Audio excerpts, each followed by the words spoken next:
Okay, here we go. And I'm gonna get my other glasses so I can see. Okay.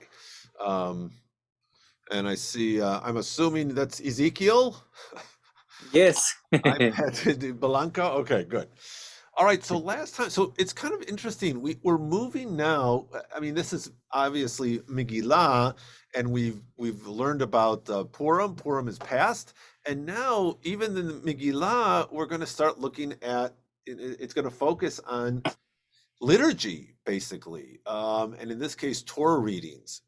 So we learned in the Mishnah, B'yom Tov Chamisha, B'yom Kippurim Shisha, B'yom Shabbat Shiva. On the festival, 5 people read. On Yom Kippur, 6 people. There are 6. The Torah portion is broken up into 6. And remember, at this early time, the person, when we talked about aliyot, we mean people who come up to read. So you have 6 different readers. Today we have 6 different or 7 different blessers. And also at this time, So when did that change take place? I don't So- know.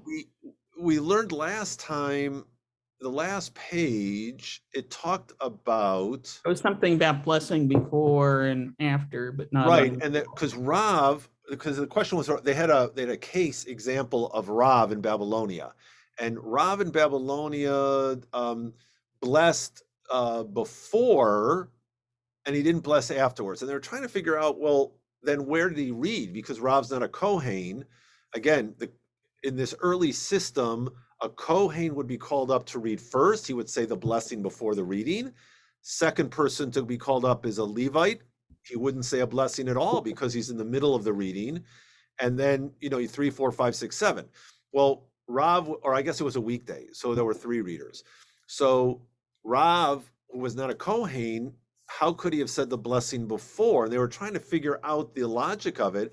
And then they came up with a solution. But in the end, they said, oh, but you know what? Rav, this was a time after they had changed the practice where people said the blessing before and after each reading. So Rav is he's at the 3rd century. He's one of the early Amoraim. So my guess is that the practice had changed by certainly post Mishnah. So sometime in the 3rd century. What about the switch to having different people do the blessings? So that was later, because what the reality was that most people couldn't do the reading. So you'd have an official reader, and then the people would come up and do the blessing, which is the reason the appropriate custom is that the reader, the person with the aliyah, with the blessing, stands right in the middle of right in front of the Torah, and the Torah reader reads from the side. Mostly we don't do that anymore because it's hard enough for the readers to read, and they like to be right in front of the Torah. But technically, yeah, the reader, the blesser, is in the middle as if he or she were reading, and the Torah reader, what do you call it, the maven, the one who knows how to read, is on the side because he's only substituting for the person who's saying the blessing. So that's a custom that we follow. So at least when I read, I always read on the side. But that happened much later. I don't know exactly when. I know it's in the medieval period, but I don't know how early. Thank you. All right, so let's see, where were we? We were on 23. Here we go. So yeah, so okay, so you have 5 readers on a festival, 6 readers on Yom Kippur, 7 readers on Shabbat. The Mishnah continued, one may not decrease the number of readers, but one may add to them. So you can have more, and it wasn't really clear whether that last line is referring only to Shabbat or festivals in Yom Kippur as well. Most people assume it's just Shabbat. But then they ask, well, wait, who's, as they always do, or often do, Matnitin Mani. Who's the author? What Tana is authorized this teaching? Because we've had opinions from Rabbi Ishmael and Rabbi Akiva, and it doesn't really fit either of theirs. Lo Rabbi Ishmael lo Rabbi Akiva. Detanya b'yom tov chamisha, uv'yom kippurim shisha, uv'shabbat shiv'ah, ein pochatin mehen ve'ein mosifin alehem. Divrei Rabbi Ishmael. Rabbi Ishmael says he's got the numbers similar to the Mishnah, 5, 6, and 7 on the festival, Yom Kippur and Shabbat, but his opinion was you can't change it. They're fixed numbers. So it's not exactly the Mishnah. Rabbi Akiva, though, had the numbers a little bit different. He has on a festival 5 people, but on Yom Kippur 7 people read, and on Shabbat 6 people read. And one may not, and he has one may not decrease the numbers, but one may add to them. So he's almost, except for the fact that he's got a different number for Yom Kippur and Shabbat. So they asked Mani, who is the Tana of the Mishnah? Rabbi Yishmael, Kashya Tosefet, Rabbi Akiva, Kashya Shisha v'Shiva. So if it's Rabbi Yishmael, then he doesn't allow you to add numbers, and the Mishnah does. If it's Rabbi Akiva, we've got a difficulty because of he says Yom Kippur has 7 and Shabbat has 6. Let me just see if there were some of the notes here. Okay, well, let's keep going. Amar Rava, Tana Devei Rabbi Yishmael de Tana Devei Rabbi Yishmael b'yom tov chamisha b'yom kippurim shisha b'shabbat shiva ein pochatin mehem aval mosifin alehem divrei Rabbi Yishmael. So Rava has a different reading from the school of Rabbi Yishmael. Before we had Rabbi Yishmael's opinion. Here it's somebody from that school who had it exactly as the Mishnah had it regarding the ability to add to these holiday readings. You can add a number of people. More, you can split it up so you can have more than 7 people on Shabbat, for example. But now that you got a problem, because wait a minute, Rava says it's a Tana of the school of Rabbi Yishmael, and up above we have Rabbi Yishmael, and they seem to disagree. Kasha de Rabbi Yishmael ad Rabbi Yishmael. This is a contradiction between 2 opinions of Rabbi Yishmael. At least one is from the school and one from Rabbi Yishmael himself. So the Gemara's response is Trei Tanaei Aliba de Rabbi Yishmael. There were 2 Tanaim, who are students of Rabbi Yishmael, expressed different opinions in accordance with the opinion of Rabbi Yishmael. And I said that that's very common. That's not an uncommon resolution of the Gemara, that when you have sometimes contradictions in the oral teachings of these rabbis, that the reality is that their students may have just brought it down incorrectly. And so in this case, that's the solution. That you had 2 Tanaim who expressed these opinions in accordance with it. They heard Rabbi Yishmael, perhaps. They may have directly heard Rabbi Yishmael teach it, and their memory of it was slightly different, right? They got the numbers correct, that they didn't confuse, but the whether or not you could add was a little confusing. I mean, they didn't remember it exactly right. Let's see. Okay, so now we have to go. I think we have Rabbi Akiva, right? Man tana laha detanya biyom tov ma'acharin lavo u'maharin latzeit biyom kippurim mimaharin lavo u'ma'acharin latzeit u'v'shabbat mimaharin lavo u'mimaharin latzeit. Okay, so who is the Tana who taught this baraita? That on a festival, it's kind of just explaining how people behave. On a festival, people are slow to arrive to synagogue and quick to leave. Again, festivals, you can cook on festivals, so people would be preparing the meals, but they're quick to leave because they want to have a big festive meal. That's one of the joys of a festival. On Yom Kippur, though, obviously nobody's eating, and it's a very serious day, so people are quick to arrive and slow to leave. They stay, for a very long time in the synagogue. On Shabbat, one is quick to arrive. It's Shabbat, so you want to get there. You're not preparing any meals because, they do prepare, but it's not a big production because you can't cook on Shabbos.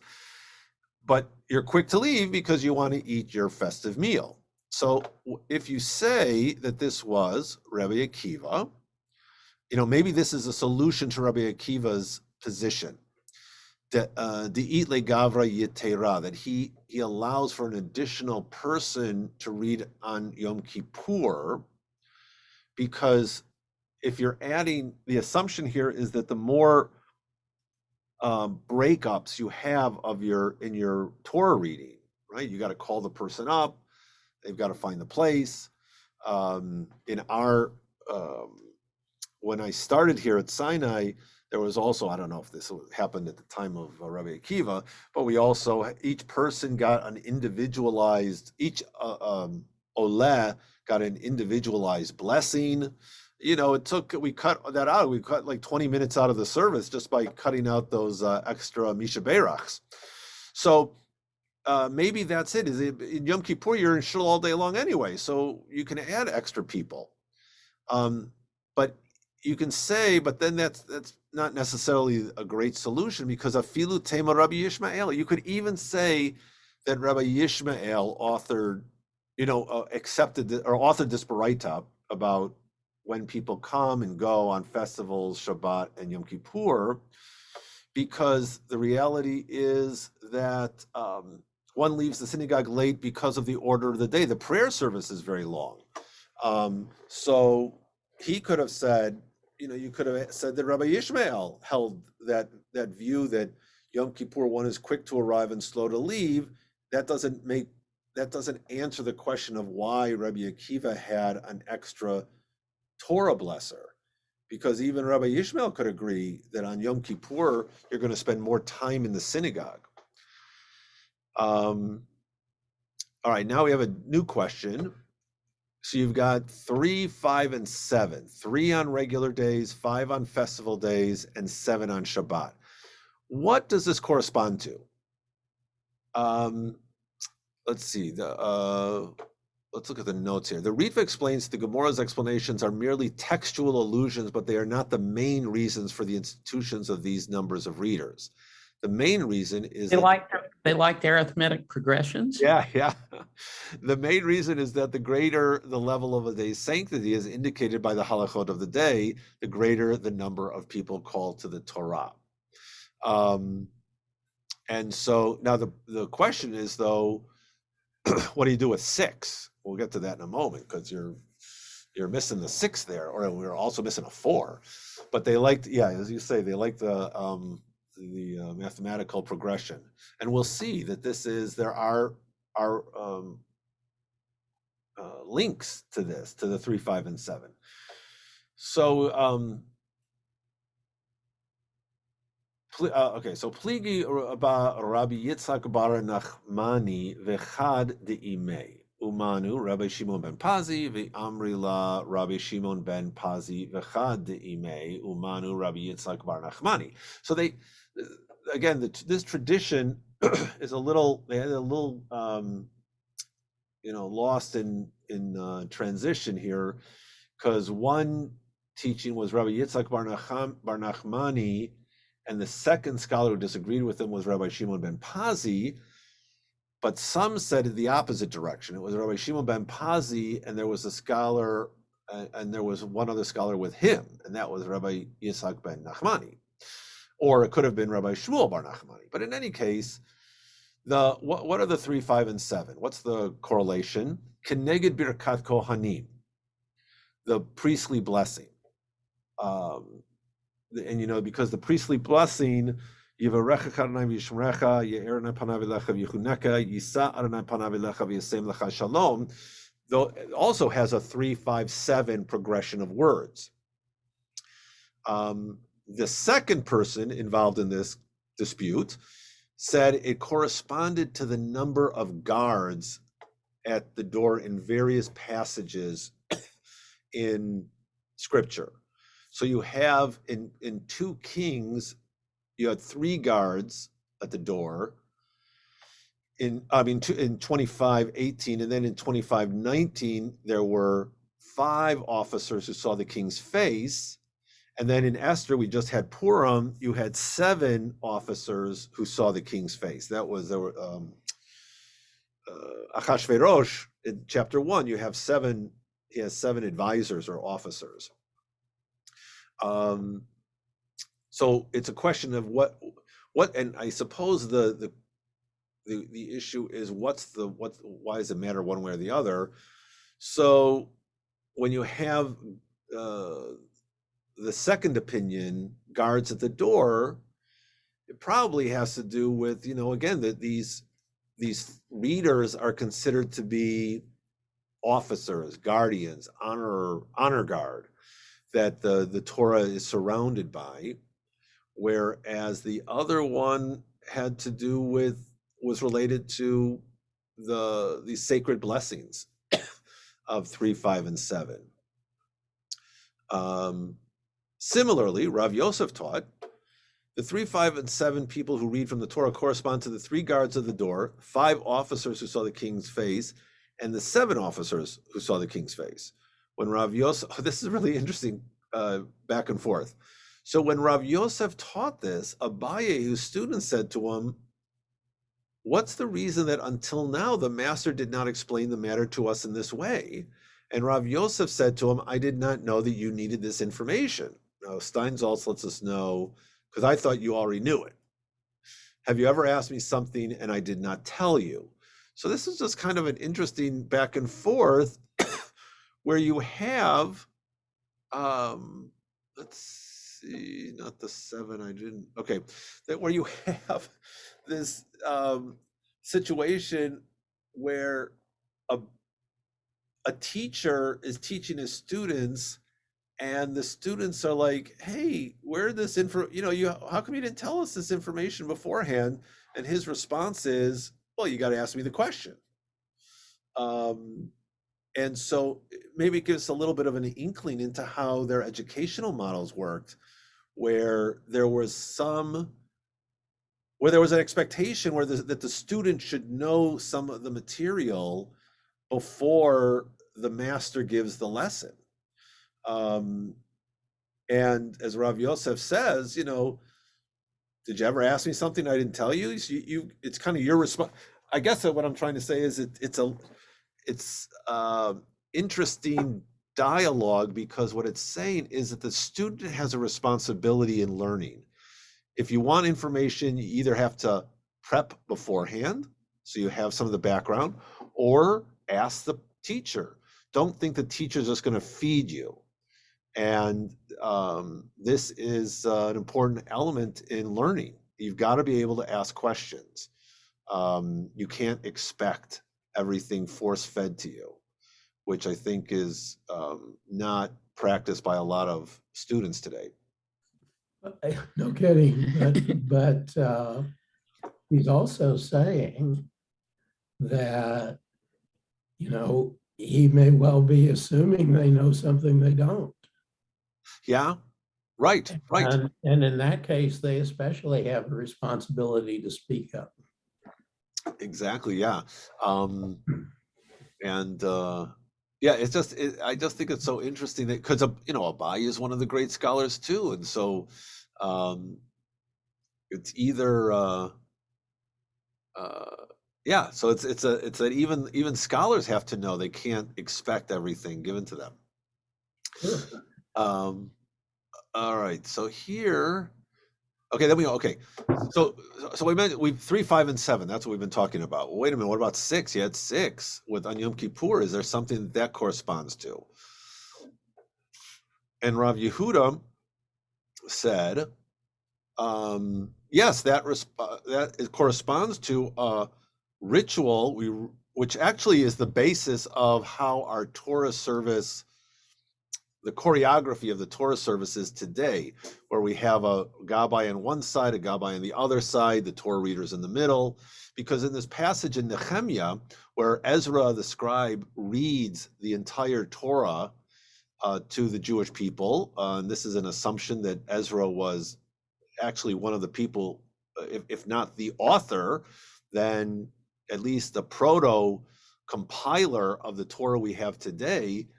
While he was in Babylonia, he was putting these passages, these texts that were these documents that were shared, that were developed by different groups, and in Babylonia he's putting them all together. That's one theory. Anyway, he comes and reads the entire Torah to the people because it's like, what? We didn't even know about this stuff. Anyway, when he does it, he has Levites on one side and the other. And the question, and the first opinion is that there were 6 on each side. That's why we have 6 on Yom Kippur. Actually, the day that he read it was Rosh Hashanah, but okay. So then it says, wait a minute, you got 7 on one side. And the Gemara responds, no, this last group, Pedaiah, Mishael, Malkiah, Hashum, Hashbanana, Mishael, Hashbadana, and Zachariah and Mishulam. That's not actually 7, that's actually 6, because the guy's name was Zachariah Mishulam. And Mishulam was actually a descriptive because he was such a perfect person. Mishulam is whole, totally whole, wholesome in his actions. All right, now we go on to a new topic. This Tanu Rabbanan, Hakol Olin Leminyan Shiva, Ve'afilu Katan Ve'afilu Isha. This is in a Tosefta in Megillah, and was a point of, it's been a point of contention because, obviously in the conservative movement, we allow women to have aliyot and women to read Torah, and this was the source. It's where it says everybody can count as the 7 readers, even a woman. But in that passage, it states the sages said that a woman should not read Torah, and the reason because of kavod hatzibur. And people have argued about what this means. What does it mean? Honor of the congregation, kavod hatzibur. There's a lot of things we don't do because of kavod hatzibur. But in this case, this is how we understood it. Let's look at what he says. The Gemara did not provide a final ruling with regard to this debate. Some hold that the reader who can, sorry. All people count to the quorum. This is the halacha. All people count towards the quorum of 7 readers, including women. However, on days when fewer than 7 readers are called to the Torah, this is not the case. The sages said that a woman should not read the Torah in public out of deference to the congregation. A minor, though, who understands the concept of a blessing may read from the Torah. However, nowadays the custom is to call up a minor only for maftir. Okay, so even in the Shulchan Aruch, there's a qualification for minors. But the solution for in the conservative movement was, wait a minute, that what kavod hatzibur is a very nebulous concept. It depends on the tzibur, and clearly in the conservative world, in our modern world, that's not an issue.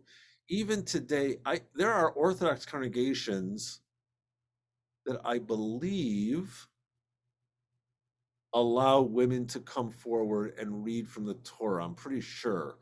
They're certainly allowed to read from the Torah. I can't remember if they're allowed to say the blessing. Because my sister-in-law goes to an Orthodox, one of these, I forget what do they call them? Partnership minions. She reads from the Torah, but I can't remember if they're allowed to have an aliyah to the Torah. I think my daughter's Tali Shul, they allow women. No, they don't. There was an issue in their congregation. But anyway, so you can see that the issue, it's a very nebulous. What does it mean, respect for the congregation? The reality is, what it means is respect for the men. That if women were reading publicly, that means that there was a guy who couldn't read publicly. They didn't have enough men, and that would be embarrassing to the men. I mean, this is my speculation, is that it would be embarrassing to men who couldn't do what women could do. And so therefore, out of respect for men who were in public, women who were, traditionally not public leaders, they shouldn't do it. But it's nevertheless, it's fascinating that this text, this early text, did permit say that in theory women are equal to reading Torah. Yeah, I thought that was very interesting. Yeah. Yeah. So and and even a minor, right? A minor because obviously the minor will grow up to be if it's a guy, it's a young boy, he'll grow up and be able to read Torah. And we used to do that actually in our congregation. We had when the kids were at the day school, or we had all these kids in the day school, we did have on Rosh Hashanah and Yom Kippur, because the readings are so short, we would have the kids from the day school and some not in the day school who practiced read Torah on those days. It was really great. People loved it. Okay. Ibailahu. Maftir mahu shi'aleh leminyan shiva. So now there's a dilemma. If assuming that everybody counts to the quorum of the 7 readers, what do you do about the maftir reader? Because the tradition is, the maftir literally means concluder. So the last person who reads is also reads from the prophets, the haftarah. That's the connection between the two words, maftir and haftarah. So what about the person who's the maftir, the one who concludes the Torah reading? Is he included in those 7? It's not such a crazy question, because that's exactly what happens other days of the year. On Yom Kippur in the afternoon, the person who reads Book of Jonah is the 3rd Torah blesser.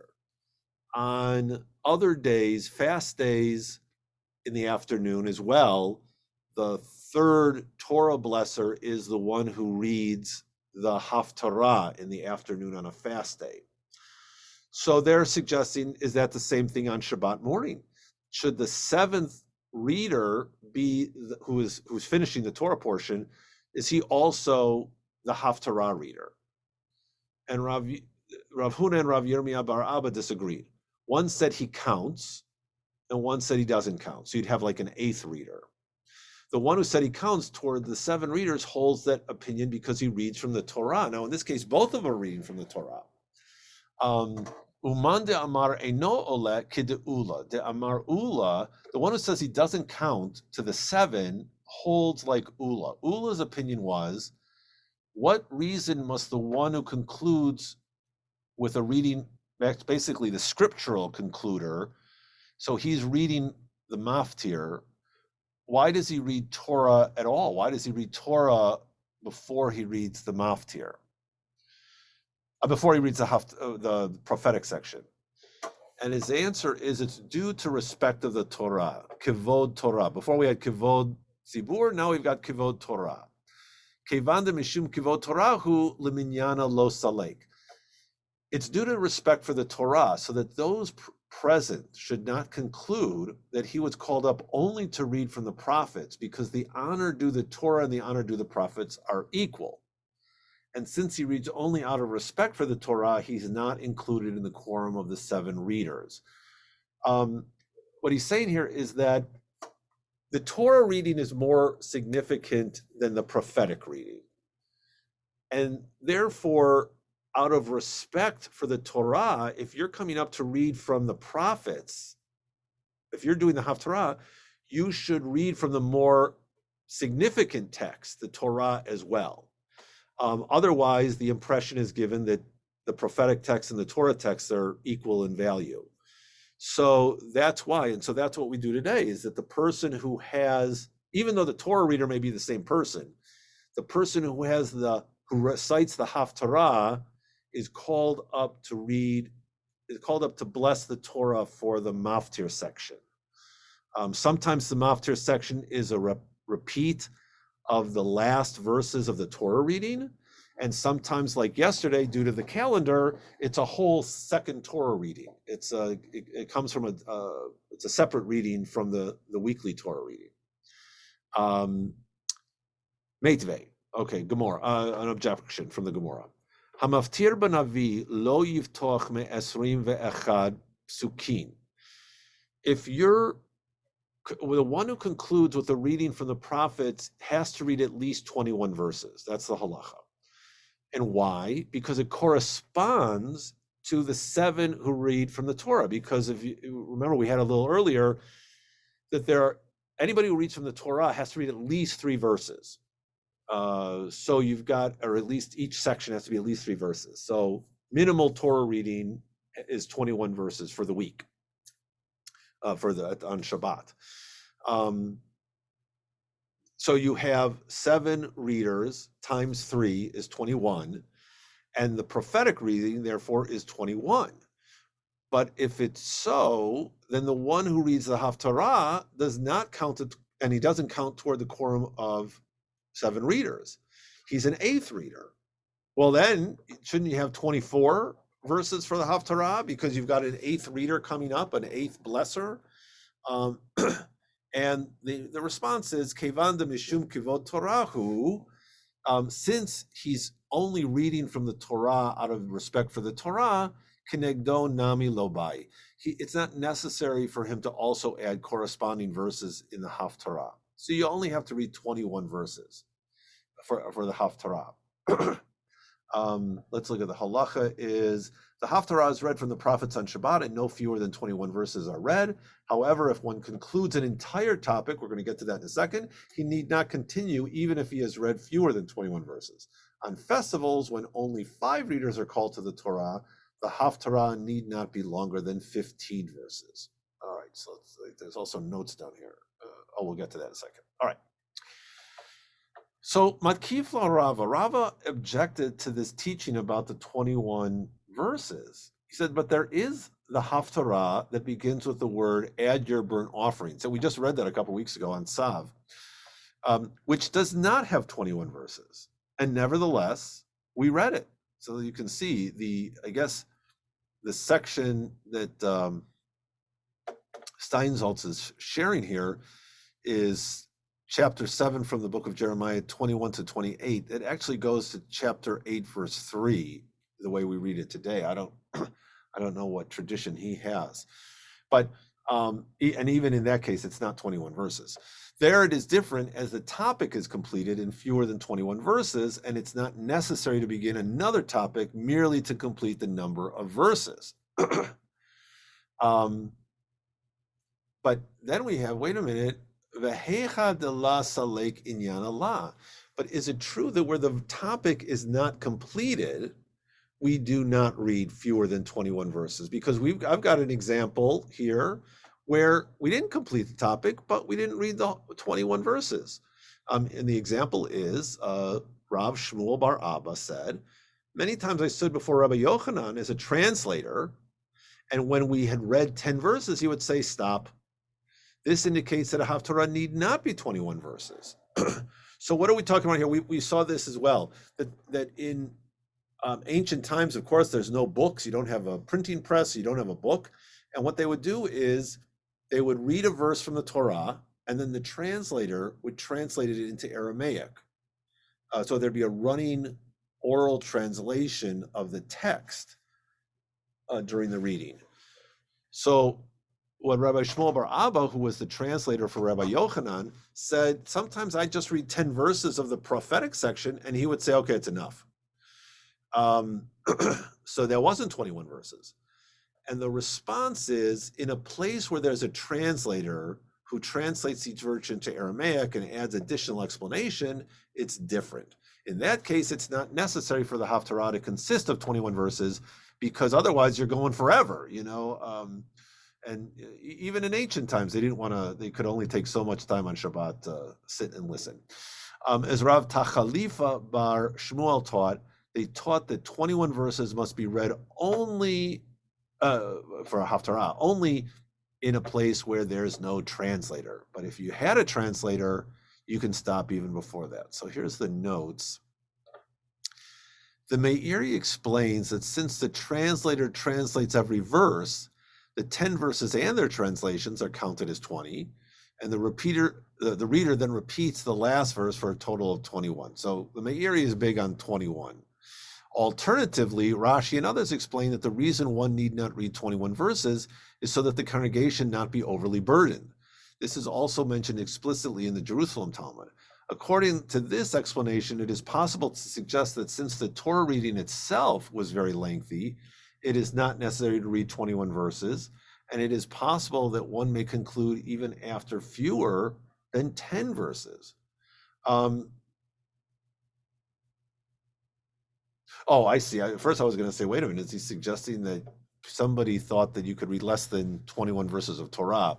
And I think, no, what he's saying is that they already, you've already read, 4 or 5 columns of Torah with the translator translating.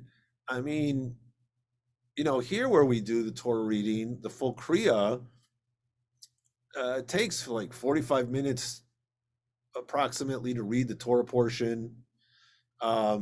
If you're interspersing an oral translation, you're talking an hour and a half for the Torah itself.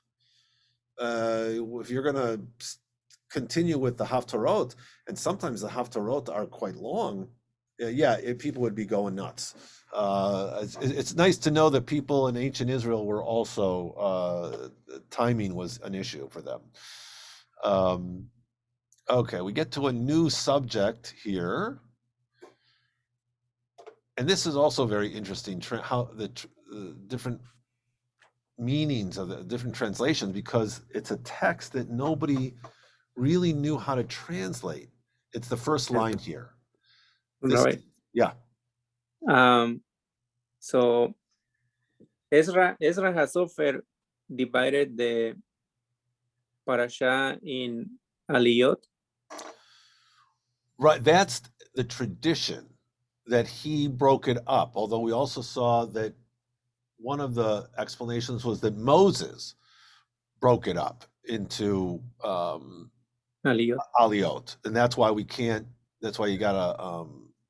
What was it? That was the breakdown of what was it on the day of when you have 3, you can't have more. I've already forgotten. There was a few pages. Dapim before that the suggestion was that since Moses broke it up, we shouldn't add or subtract to it. But you can see that it's not clear. They know they obviously at this time have a tradition of aliyot, of how each Torah portion was broken down. Now we have to remember that the Babylonians and the Palestinians had different customs. Palestinians did not finish the entire Torah reading in 1 year in an annual cycle. They had a 3.5-year cycle. Oh. So these breakdowns of 7 aliyot, whether it was a 3.5-year cycle or an annual cycle, obviously there was a tradition to this, that they knew about it. They were aware of it. But they had assumptions as to who developed it. So they're assuming that it was Ezra, or they're assuming that it goes all the way back to Moses. But all we can say is that they did have a tradition of breakdown, but we don't know exactly where it came from. Okay. So sometimes, and I think that that's a very common response. When they're not sure about a tradition, they have the tradition before them, but they don't know exactly, again, this is the ancient world. They don't have the tools that we have today to monitor things. So they're probably making assumptions, or they don't know where this tradition came from. Their go-to is, well, Ezra or Moses. Okay. But so yeah. And do you know when was the after right. Right. When that was divided up? No, again, these are older traditions, because I do know that there were different haftarot for the Palestinian tradition. The Palestinian tradition of 3.5 years, obviously they wouldn't have the same haftarot, because the haftarah, the prophetic portion, always responds in some way to either the weekly Torah portion or the calendar. So they had different prophetic readings than the Babylonian custom. So I don't know when that was developed. And not only that, we also, but that's a really good question because we have different traditions even today from the Ashkenazim and the Sfardim. So when did that? I mean, there weren't Ashkenazim and Sfardim until the medieval period, but they must be following different traditions. They must be following. Usually, the Sfardim were a little bit closer to the Palestinian traditions, and the Ashkenazim, the European Jews, were a little closer to the Babylonian traditions, just because of the way the transmission was made.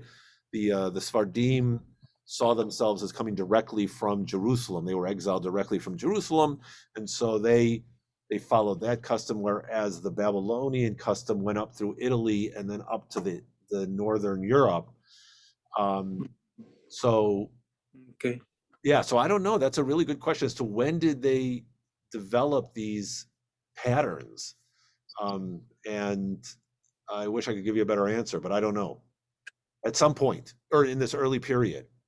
And I don't know if it's as early as the Talmud itself. It may have come, they may have come a little bit later, or they may be as early as the Talmud in the 3rd century. Already these different scriptural readings are being fixed. So Alright. yeah. So, but it's definitely it's early. It's not as early as Ezra, I don't think, but it's definitely earlier than the medieval period. Okay. So here's this new Mishnah, Ein Porsin al Shema. We're going to get a list of things you have to do with a minyan.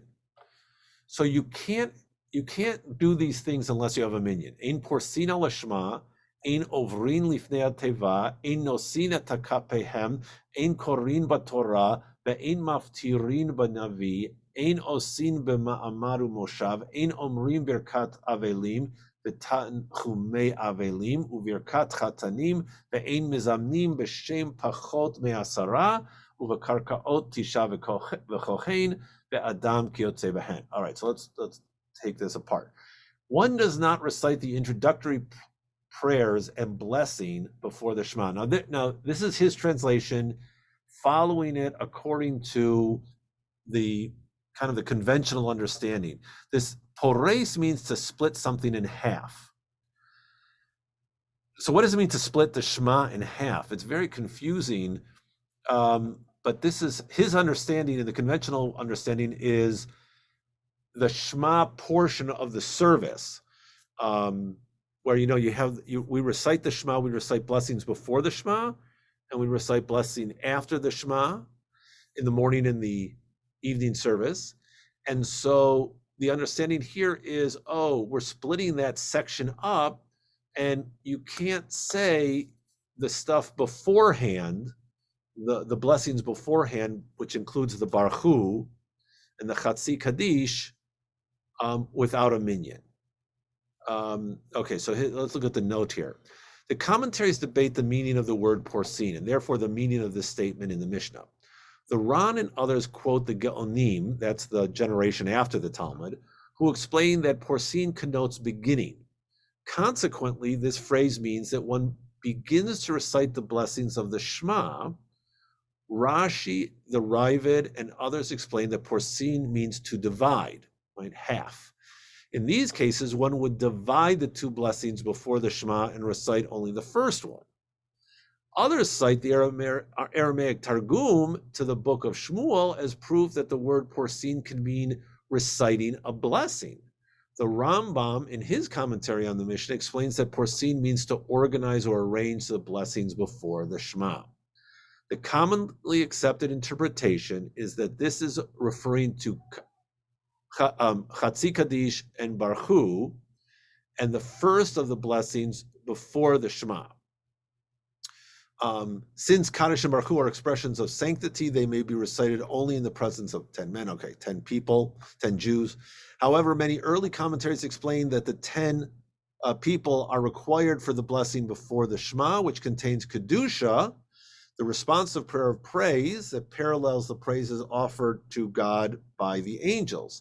Nonetheless, common practice accords with the opinion of the Ravid, who maintains that the verses recited during this blessing are not considered a true recitation of Kedusha.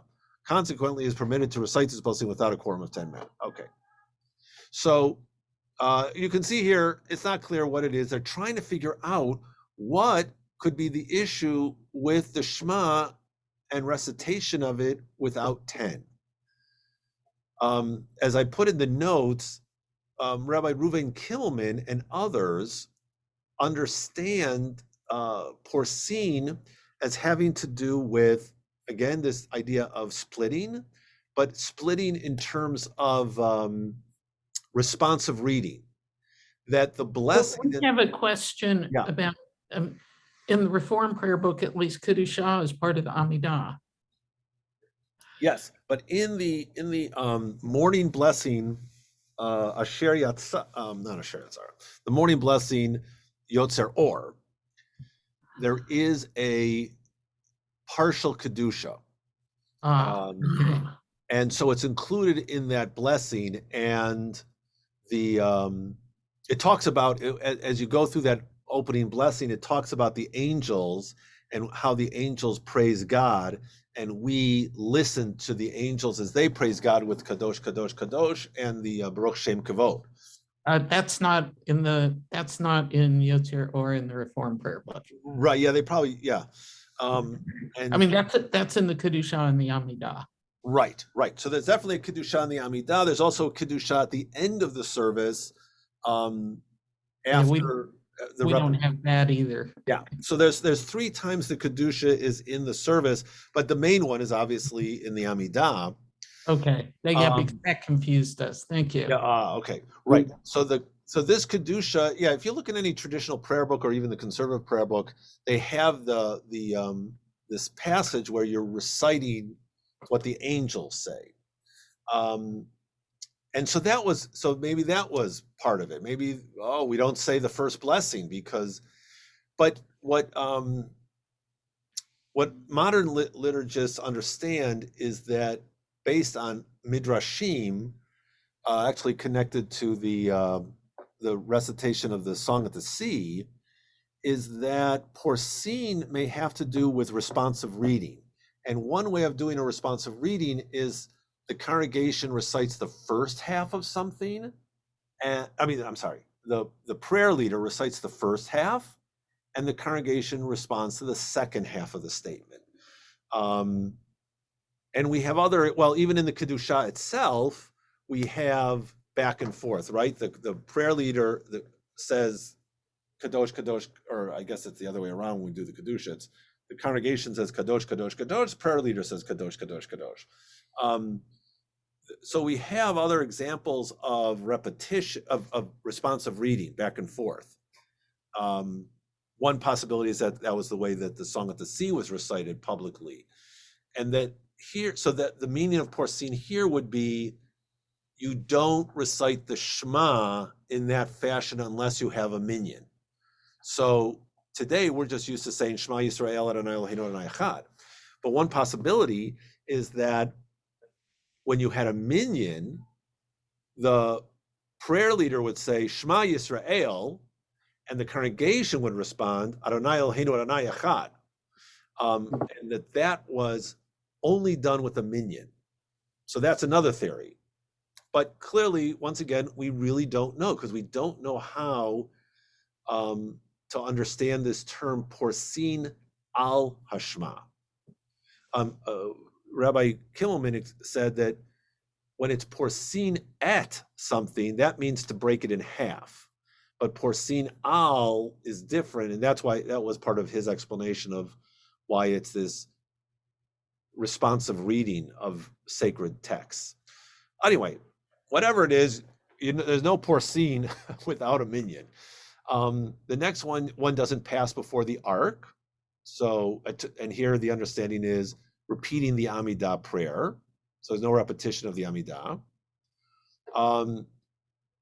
You don't do duchenin, where the priests lift their hands and recite the priestly blessing. You don't read Torah in public, that we follow today. And you don't have a haftarah unless you have a minyan. Here's some other ones. The standing up and sitting down for the delivery of eulogies at a funeral service. We'll see why that's so without a minyan. There's something known as a mourner's blessing, or comforting the mourner, official comforting of mourners, without a minyan. The bridegroom's blessing, you need a minyan. There's no introduction to the grace after meals with the name of God with less than 10 people, because we have different versions of introduction. The one that we do, the Zimun, there's an introduction with, if you have 3, but you don't say God's name in it. And then if you have 10, you add God's name. And then this last one we'll get to, if one consecrated land, and then you say, this portion of my land belongs to the temple, and now I want to redeem it, I want to take it back, but I'm going to redeem it with money. The value of the land has to be assessed by 9 men and 1 priest for a total of 10. And similarly, the value of a person, if I say, I'm going to pledge my value to the temple, it's a way of giving tzedakah to the temple, that also has to be undertaken by 10 people, one of whom's a priest. So now we're going to go through this list. From where are these matters derived? Menahane mile. Okay, so what's the verse that we get this? And here we have this really interesting, why do you need 10 for a minyan? And it's just kind of an interesting distillation.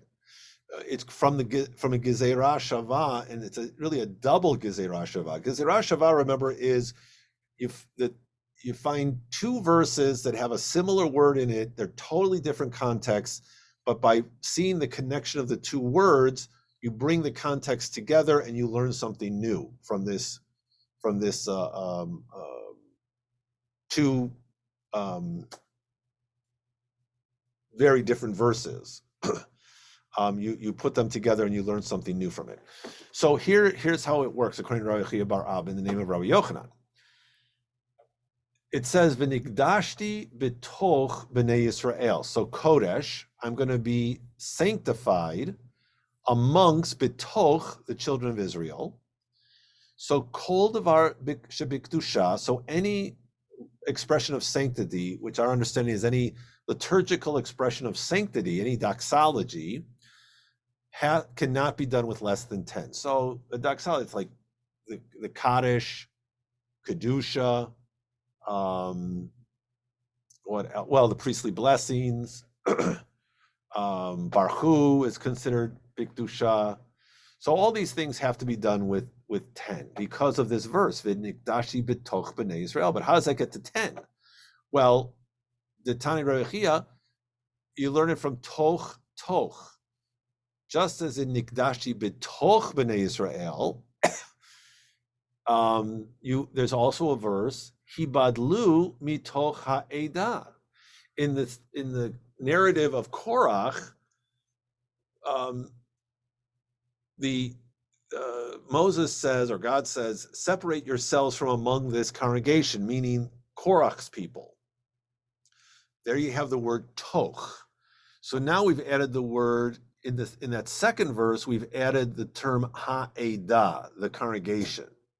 Well, what's ha'edah? Well, another Gezerah Shavah, Atya Eda dechtiv hatam ad matayla eda hara'ah hazot. That's referring to the spies who rebelled against.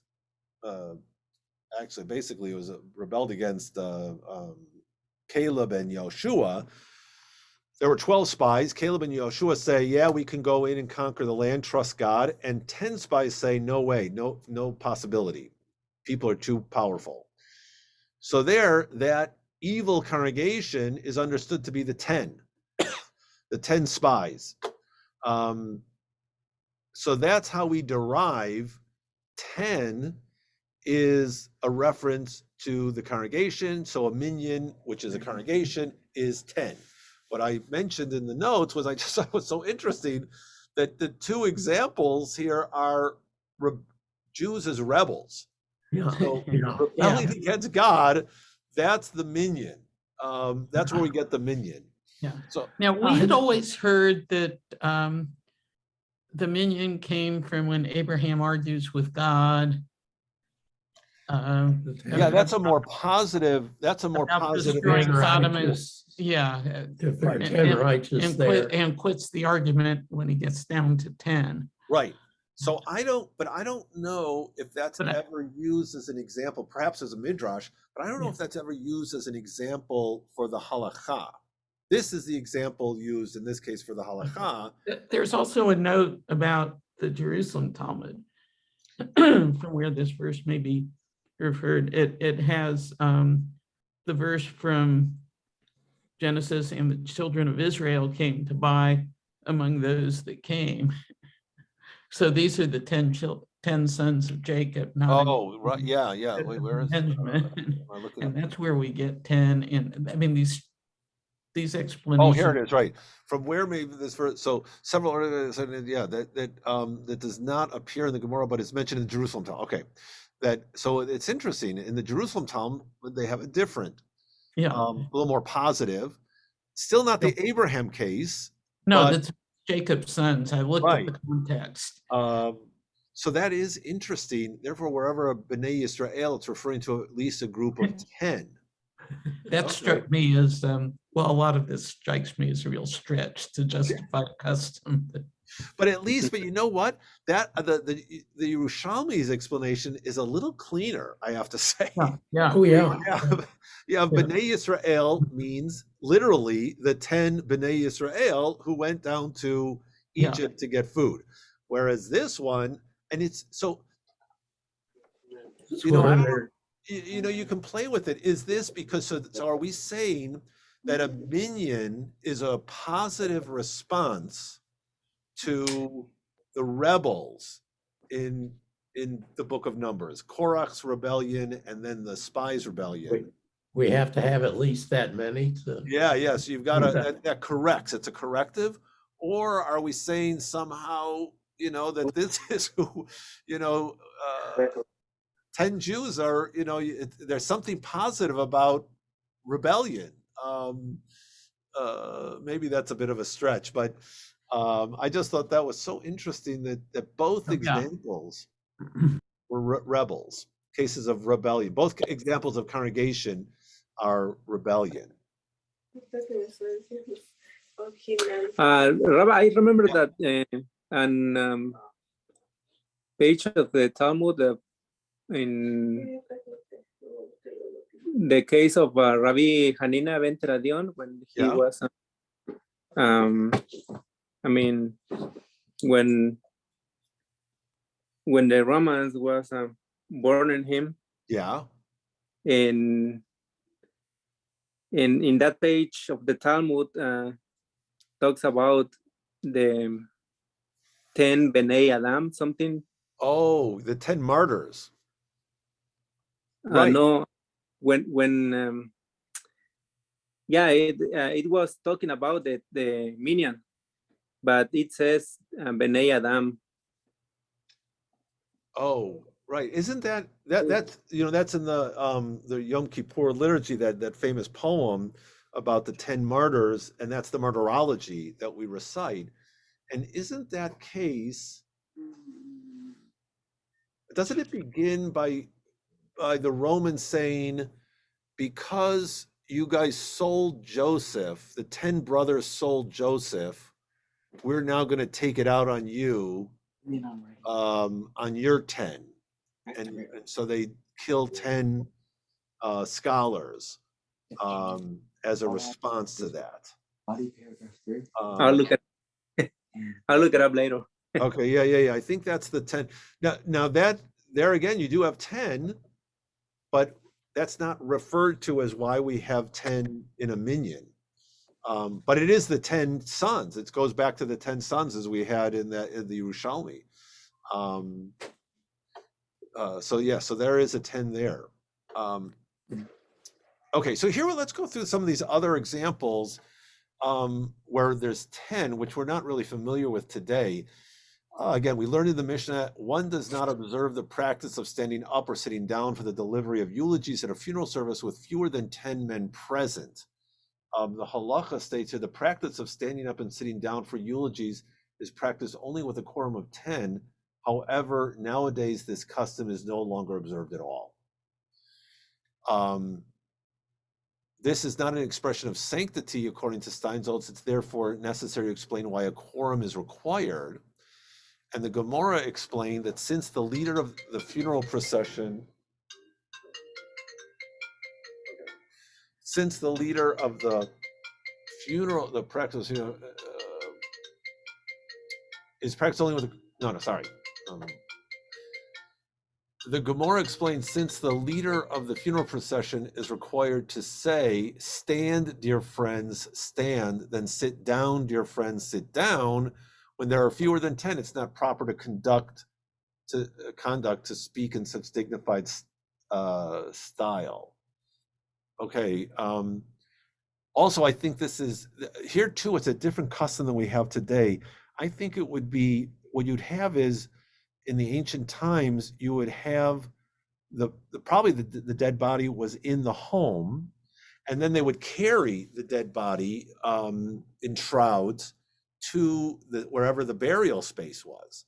And so it could be, quite some distance, and there was a custom of pausing. So I guess it's possible you could say here too, if they would walk the body and then they would say, okay, now pause, sit down, everybody, we're gonna share some words, and then you pick the body up again. And then, so if you have 3 people, it's really not appropriate to be doing that. You just carry the body as easily as you can to the gravesite. I'm guessing there. Okay, here's the bridegroom, the blessing of the bridegroom, and the mourner's blessing. So the Gemara asks, what is it? Birkat Rechava. No, I'm sorry, wait. My Birkat Avelim. What is the blessing of the mourner's blessing?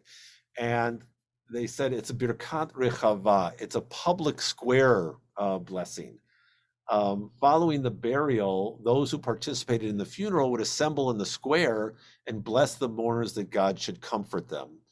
As Rabbi Yitzchak said, that Rabbi Yochanan said, the mourner's blessing is recited only with 10 present, and the mourners themselves are not included in the count. And then the bridegroom's blessing is also recited only with 10 present, and bridegrooms, though, are included in the count. So here his notes say, Rashi and many others explain that this is because the consolers would recite a blessing of consolation to the mourner, and the mourner would then recite a blessing for those who would come to console him. Therefore, the quorum of 10 must be in addition to the mourner himself. The Reed explains that since mourners are preoccupied in their mourning, they do not pay close attention to the blessing and therefore do not count for the quorum, but that's not the case with regard to bridegrooms. So in both these cases, I really don't know what the blessing is. I mean, or at least if it's what we recite today, which is Hamakom Yinachem Etchem B'toch Sha'ar Avalei Tzion V'Yerushalayim, if that's it, we don't follow this anymore. We whether however many people are present, we say this when we come to visit with a mourner during the Shiva period. It's a statement that, may God send comfort to you as God comforts everyone who mourns for the destruction of Zion and Jerusalem. The bride, I'm not sure what the bridegroom blessing is. Let's see. Okay, doesn't give it to us. So Steinsaltz doesn't share those blessings with us. There is a custom, though, that you should have a minyan for a wedding. And it's most appropriate to have that you do need a minyan, unless it's some kind of a exceptional situation. We learned in the Mishnah, one does not invite others to recite the grace after meals, to conduct a zimun in order to thank God for one's nourishment with the name of God, with fewer than 10 present. Since one is required to say, "Let us bless our Lord" in the presence of fewer than 10, it is not proper to mention the name of God. So what we do today is when we say the Zimun, the introduction, we say, what do we say? Come on. Sometimes my brain doesn't work. Wait, where's my prayer book? We say, Gvurotai Nevarech. Or sometimes we say Chaverai Nevarech, my friends, or Givurotai is gentlemen, let us bless. But if you had a minion, you'd say Givurotai Nevarech Eloheinu. So you would add the term God in there. But if it's less than 10, you don't add God's name. All right, now we get to this last piece about the land consecration.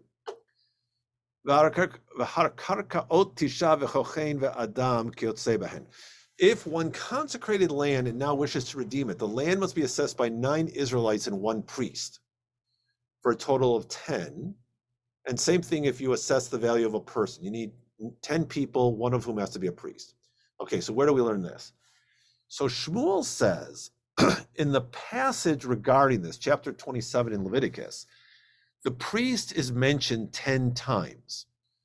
Chad legufe, one indicates that a priest has to be included in the 10. And then v'chad lema'ute. But the what's the word I'm looking for? The methodology of interpretation, I think is hermeneutic, is when you have a specific example, and then you have another limitation on that example, as I put in the notes, but from Joshua Culp explains, it's like double negative. So when you have, so you say, you need to assess a person, and the priest is the assessor. Well, then you've limited it. So it's just the priest, it's not anybody. But when you have the next time when you mention a priest, it actually expands instead of limits the who can participate. So as he explains it here, one instance of the word is needed for itself to indicate that a priest must participate in the assessment, and one instance is needed to exclude all non-priests from fulfilling that role. And all the other instances of the word are restrictions following other restrictions. And there's a general hermeneutical principle that one restriction after another serves only to amplify, right? It's those double negatives. Therefore, each additional time the word priest is repeated, it extends the criteria applied to appraisers so as to allow non-priests to participate. That's how we get 9 regular Israelites, but you need 1 priest at least. So then they say, wait a minute, but if you've got 10 and you have this principle of limitation and then a restriction on the limitation, and you keep going back and forth, you really end up with 5. You need 5 priests, because you have, once you've expanded that limitation, the double negative, the next time you have a negative or a limitation, that should be a new limitation. That shouldn't mean, you need another priest. So consequently, the assessment must be carried out by 5 priests and 5 ordinary Israelites. The Gemara concludes, indeed, it is difficult as the derivation has not been sufficiently explained. And let's see, was this the note here? The question has been explained in the commentary to the Gemara based upon the interpretation of Rashi. The Ran offers another explanation based upon the general principle. It is sufficient for the conclusion that emerged from the inference to be like the inference, which means that the conclusion of an inference cannot be applied more broadly than the source of that inference. In this case, since it is derived from the term priest, that even non-priests may participate, it can be derived only that the number of non-priests who may participate is equal to the number of priests who must be included. it cannot be derived that the number of non-priests may exceed the number of priests. The Gemara concluded by stating that it is difficult to understand why there may be more than 5 non-priests in the group. As an explanation of this point, some say that in a series of multiple restrictions, all the expressions after the first one are considered amplifications. In any case, you don't really know. That's they haven't come to a complete conclusion, which is but the assumption in the Mishnah was that it's 9 Israelites and 1 priest who make this assessment. And the same thing is true in the case of a person. Adam ki yotzei behen, Adam mi kadosh. Can a person become consecrated and thereby require redemption? And the answer is the Mishnah is referring to one who says, my assessment is incumbent upon me, and thereby pledges to donate a sum of money equivalent to his own monetary value to the temple treasury, as it's taught in a Baraita. With regard to one who says, my assessment is incumbent upon me, the court assesses him as though he were a slave in order to determine the amount he is obligated to donate to the treasury. And a slave is compared to land, because the verse in Leviticus states, and you shall take them as an inheritance for your children after you to inherit them for a possession. Consequently, the same criteria that apply assessing consecrated land apply to assessing the monetary value of an individual. Just let's see where it's, no, they don't give us any indication here. Okay, because obviously there is a passage in the Torah at the end of Leviticus where it talks about a person making a vow to their value and donating it to the temple. So it is in scripture, but I guess the assessment is not clear. Who assesses? Although, I mean, in the Torah, it's pretty clear what the assessment is. A person of a male of a certain age is valued at X monetary value. Female, X, a certain monetary value. It's a set. So here, I'm not really sure why the assessment is different person to person. But at least in the rabbinic period, if you wanted to donate your value as a person to the treasury, you'd have to be assessed as if you were a slave, how much you would be worth. And then this group of 10 people, one of them being a priest, would determine that valuation, and you would give that donation to the temple. All right, so we'll finish up here. We'll get into the next Mishnah for next week. Oh, but I won't be here next week. So 2 weeks, April 10th, we'll meet, and we'll go through Daf 24. Listen to the radio. My friend plays the radio. My friend please listen. Listen. So thank you. Have Okay. a good trip. All right, Enjoy very your- good. Thank you. All right. Thank you. See everybody in a couple weeks. Bye. All right. Bye.